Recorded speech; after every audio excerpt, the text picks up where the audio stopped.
Honoráveis ouvintes, sejam muito bem-vindos a mais um episódio do Extramuros. Sou Washington Clark dos Santos, seu anfitrião. Neste conteúdo, prosseguimos com o autor Daniel de Souza em nossa incursão sobre a obra Guerra, Líderes e Símbolos, a história das facções e milícias do Rio de Janeiro. No primeiro capítulo desta conversa, exploramos as origens das organizações criminosas no Rio, as gerações que marcaram a evolução das facções e as profundas transformações no perfil das estruturas que controlam o crime no Estado. Hoje, avançaremos para dimensões ainda mais complexas e reveladoras: as lideranças carismáticas, o poder dos símbolos e a coabitação com o Estado. Vamos retomar então de onde paramos, falando sobre o papel das lideranças no universo do crime organizado. Daniel, em seu livro, descreves diferentes tipos de líderes e trajetórias dentro das facções. Quais elementos definem um líder carismático no contexto do crime organizado? Ao nos mostrar uma diferença fundamental entre as lideranças das facções tradicionais e aquelas que emergem nas milícias, podes citar algum caso emblemático que sintetiza esse processo de ascensão e queda? Essa pergunta é bastante importante também e eu acho que ela é de uma complexidade assim bem grande, e eu vou tentar trazer um pouco a minha visão, né? A visão que eu explorei no livro e a visão da nossa experiência, né, ao longo do tempo, ao longo dos anos e das diversas pesquisas que a gente tem feito. Falar quem pode ser considerado um líder carismático, na minha concepção, depende muito tanto do contexto histórico como a organização se encontra, né, num determinado momento. O que está acontecendo? Quais são os principais fatos? E a gente teve o caso, por exemplo, agora da operação lá do Complexo do Alemão, né, que a Polícia Militar, a Polícia Civil prenderam diversos criminosos, né, e outros muitos foram mortos após entrar em confronto contra as polícias. E com certeza ali a dinâmica do que é um líder carismático e de como um líder deve se comportar diante desse momento, porque de fato vai ser um momento de crise para o Comando Vermelho, especificamente, né? Lá no Complexo do Alemão e da Penha, enfim. Mas, na minha visão, esses conceitos de líder carismático vão variar bastante e talvez nem seja o principal quesito para o indivíduo ser uma liderança de facção e de milícia também, tá? Só que de facção sobretudo. E aí a gente tem que analisar que, às vezes, nesse contexto de organizações criminosas, no qual a violência impera, né?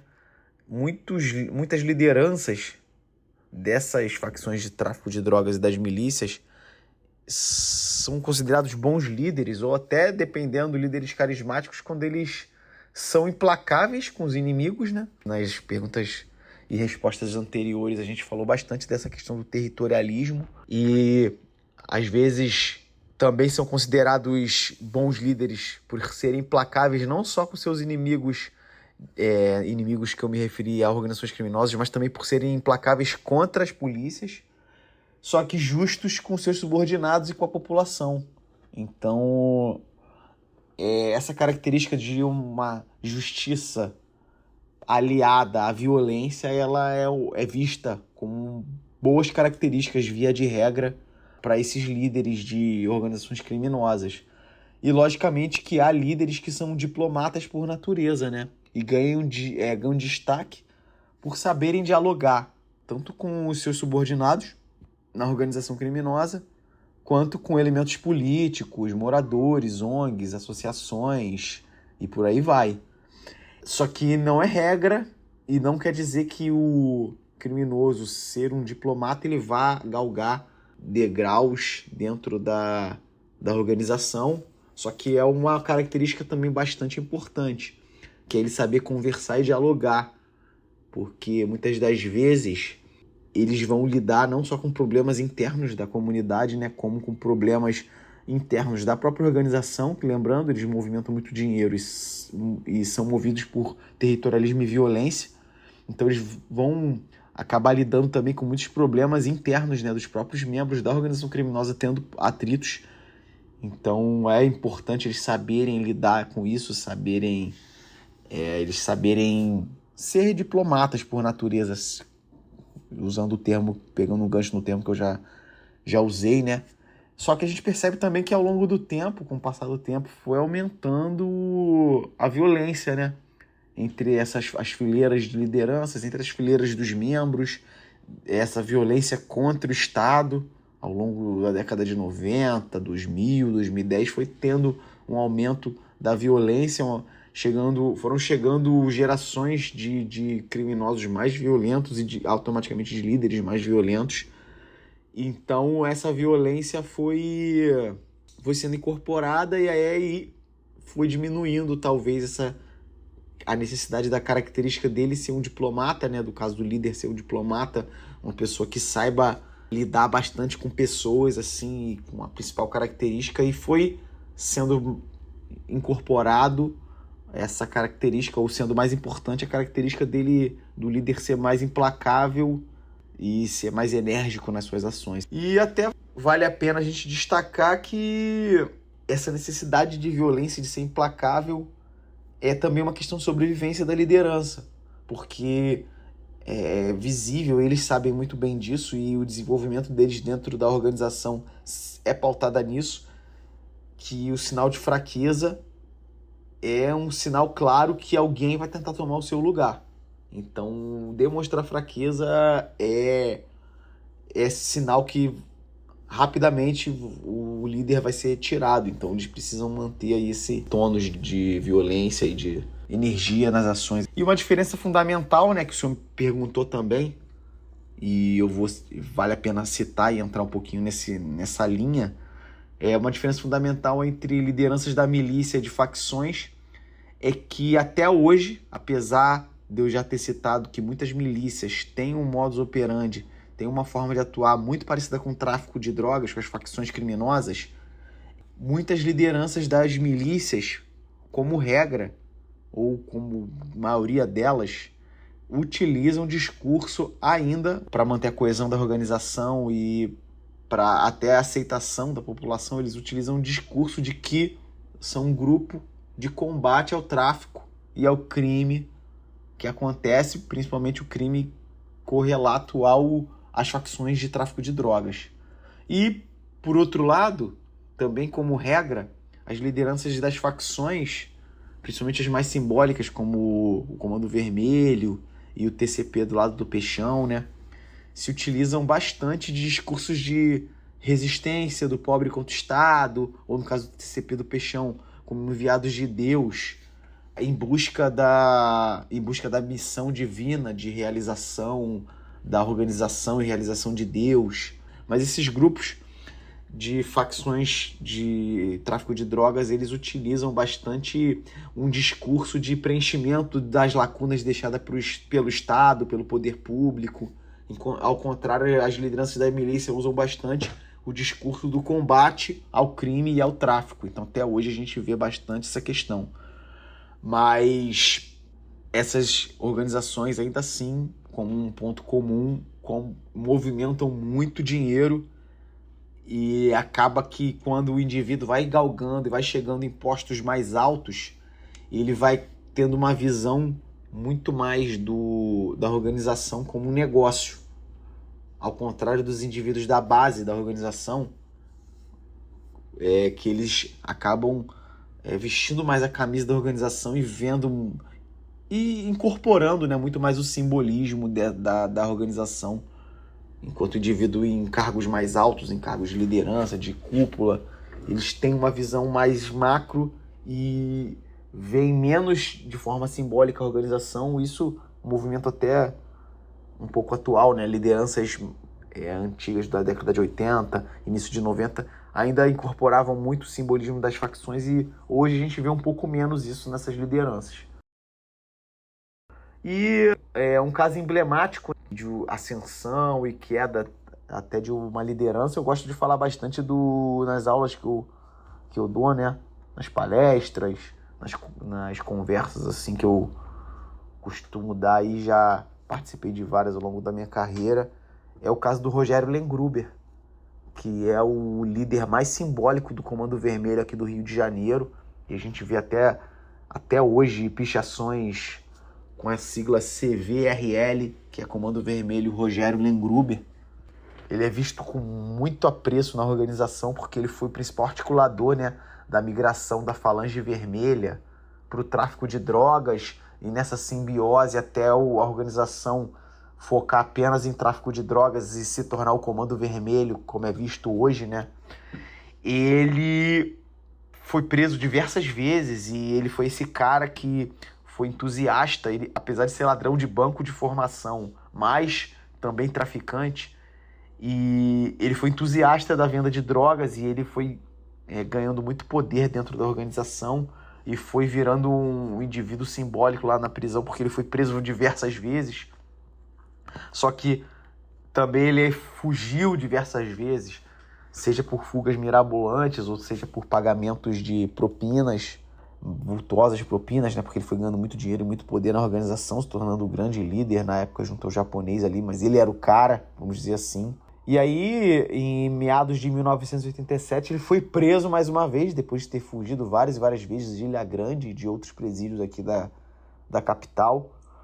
E aí, engraçado que ele foi preso, apesar dele ser um entusiasta do tráfico de drogas e dele ter sido um dos principais articuladores para a Falange Vermelha se tornar Comando Vermelho e deixar de ser um grupo de ladrão de banco, um grupo que focasse em roubo de banco, focasse no tráfico de drogas. Apesar dele ter sido esse cara, esse símbolo, ele foi preso roubando um banco. Quando ele foi preso mais uma vez, o governo do estado do Rio de Janeiro tinha acabado de fundar o presídio de segurança máxima de Bangu 1, primeiro do Brasil, né? De segurança máxima. E aí o Rogério Lengruber, ele foi enviado para lá. Já havia outras lideranças do Comando Vermelho, como Denis da Rocinha e muitos outros. E o Lengruber lá em Bangu 1 se viu em grande dificuldade de fugir. E ele é acostumado a fugir, já tinha fugido muitas e muitas vezes.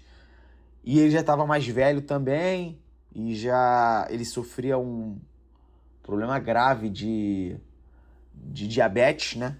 Então ele, sem ver a possibilidade de conseguir fugir, já preso há anos. Então ele foi preso em meados de 87, em 88 ele foi para Bangu, e entrou na década de 90, 91, e ele não conseguia fugir, não via a possibilidade de fugir. E aí ele ficando com a saúde um pouco debilitada por conta da diabetes dele. Só que ele teve um plano, que foi de ficar doente para tentar sair do presídio de segurança máxima e ir para um hospital presídio. E chegou um momento que ele começou a comer muito doce para propositalmente ficar doente e sair de Bangu e num hospital presídio. Ele ter mais facilidade de fuga, de ser resgatado, ou até de tentar descobrir alguém que pudesse se corromper e facilitar a fuga dele. Só que aí ele comeu tanto doce que ele ficou muito, muito, muito doente, entrou em coma, passou tão mal que foi internado, e pouco tempo depois ele morreu. E aí, quando eu, conversando com os meus alunos ou os participantes das palestras, eu pergunto se eles sabem como o maior líder e o mais simbólico líder do Comando Vermelho morreu, e o pessoal fala de tiro, de bomba, de facada. E na verdade não, né? Ele comeu muito doce e descuidou da saúde dele e morreu. Então foi comendo doce que ele morreu, e muitos ficam perplexos, né? Por não acreditarem. Então acho que é um caso bem emblemático que a gente sempre cita e que muita gente não conhece essa curiosidade. Como os signos, siglas, grafites, rituais, músicas ou códigos moldam o imaginário do crime e reforçam o sentimento de pertencimento, e, ainda, como esses símbolos ajudam as facções na manutenção da coesão interna e o medo externo, transformando a violência em uma linguagem simbólica de poder. Essa pergunta do senhor também é de uma profundidade muito interessante. Eu vou tentar responder para até enriquecer, né, essa essa conexão e esse nexo que o senhor criou na pergunta. Mas, primeiramente, né, a gente quando fala da simbologia, do senso de pertencimento do indivíduo, né, das lideranças emblemáticas que servem também como símbolos, né, da organização, que são exploradas de várias maneiras pelas organizações, não só expostas para os membros da organização reforçarem, né, esse senso de pertencimento e esse sacrifício pela organização, né, principalmente as facções de tráfico de drogas, esses movimentos de símbolos, de bailes, de músicas, de grafites, de rituais, de juramentos, de roupas, né, de gírias, de falas, eles são bastante profundos e eles são trabalhados de fato de forma bem eficaz pelas lideranças, né? E se a gente analisar friamente, mais de 90% dos membros, e isso é um número bem gritante assim, de conhecimento de todos os membros da segurança pública aqui do Rio de Janeiro, que até contradizem alguns estudos que a gente tem visto por aí, mas mais de 90% dos membros das organizações criminosas, sobretudo do tráfico de drogas, ganham um salário mínimo, menos de um salário mínimo, e sendo submetidos a escalas extremamente exploratórias, até mais do que no mercado de trabalho formal, e sendo submetido a riscos enormes, exposição a ambientes totalmente insalubres. E, sim, o que faz esses indivíduos fazerem parte dessas organizações? Porque, pensando racionalmente, sob uma análise probabilística, a chance desses membros, principalmente os que estão na base da organização criminosa, eles morrerem ou serem presos é gigantesca, muito mais do que de sobreviverem, de chegarem a um cargo de gestão. Então, o que faz eles incorporarem e fazerem parte dessas organizações? Logicamente, que a falta ou a ausência do poder público e, às vezes, até a falta de um sentido desses indivíduos, né, fazem eles buscarem um sentido, buscarem na organização. E essa organização que tem o que a gente já falou: símbolos, siglas, senso de pertencimento. Então, a organização acaba preenchendo várias lacunas na vida desse indivíduo, que via de regra vem de uma família pobre, vem de uma origem humilde, e esse indivíduo acaba mergulhando de cabeça, mesmo sendo extremamente desvantajoso, e às vezes ele nem enxerga isso, porque lá naquele território dominado, ele vai ter poder, ele vai pertencer a um grupo, a menina vai olhar de forma diferente para ele, e ele cresceu vendo as pessoas da comunidade respeitando mais o criminoso que fazia parte da comunidade, e tendo mais acesso a mulheres, tendo mais acesso a bens materiais, coisas que ele nunca teve acesso. Então acaba toda essa estrutura da organização, estrutura simbólica de pertencimento, e tudo isso reforça, né, o senso de pertencimento dele.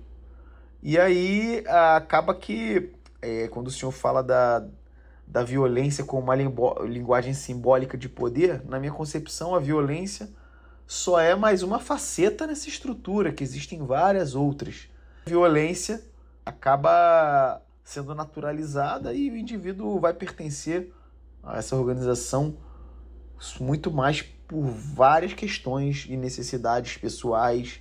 Em várias passagens, você discute as zonas cinzentas entre o Estado e o crime.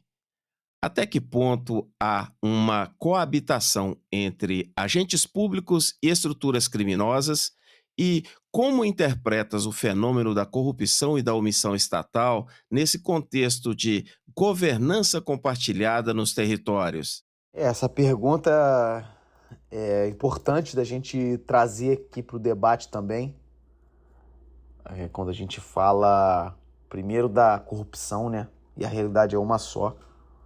Se não fosse a corrupção estatal, a corrupção dos membros do Estado, independente de qual órgão ou de qual poder eles pertencem, se não fosse a corrupção dos seus membros ou dos membros do Estado não haveria crime organizado, não haveria facções criminosas. E a gente percebe que quando um grupo de servidores, de funcionários do Estado chega ao poder, né, ou exerce influência em uma determinada área, o crime se desenvolve de forma desenfreada na área no qual esse grupo criminoso, né, ou grupo corrupto do Estado está atuando. Então, existe uma correlação, uma relação bem direta de corrupção e crime organizado e organizações criminosas. Isso é fato. Na verdade, eu vou até mais além, principalmente quando a gente fala em grandes facções criminosas, né, e milícias daqui do Rio de Janeiro. Quando a gente vai lá na definição de Weber, né, que ele fala lá do que é Estado, e eu acho que ele é um dos principais autores que definem muito bem assim a definição de Estado. Ele fala basicamente que o Estado é quando existe um grupo dentro de um determinado território, né, que tem o monopólio do uso legítimo da força. Então, para a gente considerar que o Estado atua ali, o Estado tem que conseguir intervir de maneira livre e utilizar ali as suas leis e ter o uso legítimo da força para impor as regras coletivas, se é assim que a gente pode dizer. Mas quando a gente remete às facções, às organizações criminosas do Rio de Janeiro, e a gente volta ao territorialismo extremamente rígido e cada vez mais, só a gente analisar que as barricadas, por exemplo, são hoje cada vez mais complexas e de difícil entrada. E hoje o Estado, em muitas comunidades, não consegue acessar as suas ruas, acessar de forma alguma o local. E quando tenta, essas organizações criminosas rechaçam o Estado e, assim, só as polícias e até as polícias hoje em vários locais conseguem adentrar só através de mega operações. Então, se a gente analisar, existem vários estados dentro do Estado brasileiro ou vários estados dentro do Rio de Janeiro. Então, porque essas organizações ditam as regras dentro desses microestados. Eu não tenho essa visão de que existe uma zona cinzenta, uma zona de governança compartilhada. Na minha visão, as organizações criminosas já ditam as regras. E, dentro da visão de vários autores que definem o que é Estado, essas organizações criminosas são estados dentro do Estado. Lógico que eu estou simplificando o fenômeno, tá?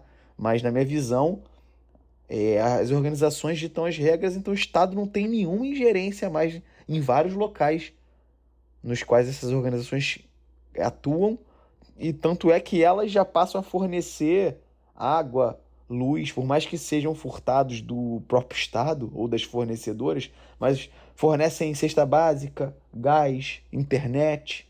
Então dominam todas as estruturas dos moradores daquela comunidade ali. E se a gente somar os territórios das facções e das organizações criminosas, milícias, são milhões de pessoas sob influência dessas organizações e são vários microestados dentro do Estado brasileiro. Então não vejo uma governança compartilhada não, nem uma zona cinzenta. Acho que são microestados, é algo talvez um passo à frente, na minha concepção. Honoráveis ouvintes, as relações entre o Estado e o crime, como ouvimos, estão longe da simplicidade. Elas revelam contradições profundas entre o poder formal e o poder de fato, entre a lei escrita e as práticas silenciosas que moldam a vida nas comunidades e nos corredores das instituições. A análise que ouvimos, feita por Daniel Souza, nosso convidado, mostra o quanto o fenômeno das facções e milícias ultrapassa os limites do enfrentamento armado. Trata-se de uma disputa por legitimidade, território e narrativa. Compreender essas dinâmicas é fundamental para repensar as políticas públicas e o próprio papel do Estado brasileiro. Por isso, nós vamos efetuar outra pausa, mas a conversa está longe de terminar. No próximo capítulo, adentraremos em temas decisivos: o papel do sistema prisional como centro de poder, a influência da mídia na construção de mitos, os limites da repressão e as possibilidades de ruptura e transformação para o futuro da segurança pública no Rio e no Brasil. Sou Washington Clark dos Santos, seu anfitrião. Visando alcançar o topo e o final dessa conversa, convido a audiência para, na próxima semana, juntar-se a nós nesta saga impactante e necessária. Acesse nosso website e saiba mais sobre este conteúdo. Inscreva-se e compartilhe nosso propósito. Será um prazer ter a sua colaboração. Pela sua audiência, muito obrigado e até a próxima!